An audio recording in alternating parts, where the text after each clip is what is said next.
Hello guys, हमारे video में आप लोग का स्वागत है। एक खिचड़ी के ऊपर गाना गाने जा रहे हैं। सुनना, लाइक शेयर सब्सक्राइब जरूर करना। गाड़ी लैला साखी मेला चली, गाड़ी लैला साखी मेला चली।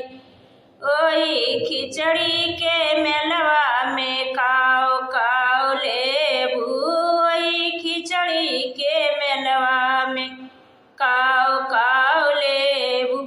साड़ी लहंगा सेट लगैबै करब, साड़ी लहंगा सेट लगैबै करब। गाड़ी लैला साखी मेला चली, गाड़ी लैला साखी मेला चली। ओही खिचड़ी के मेलवा में काव काव लेबू, ओही खिचड़ी के मेलवा में काव काव लेबू। झुमका झुमकी सेट लगैबै करब, झुमका झुमकी सेट लगैबै करब। गाड़ी लैला साखी मेला चली, गाड़ी लैला साखी मेला चली।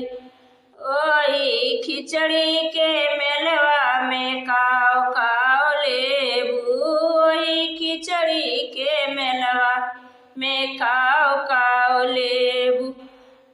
कंगना चूड़िया सेट लगैबै करब, कंगना चूड़िया सेट लगैबै करब।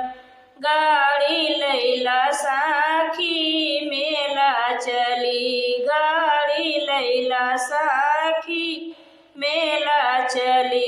ओही खिचड़ी के मेलवा में काव काव खाबू, पेड़ा मिठैया जलेबिया खाबै कर।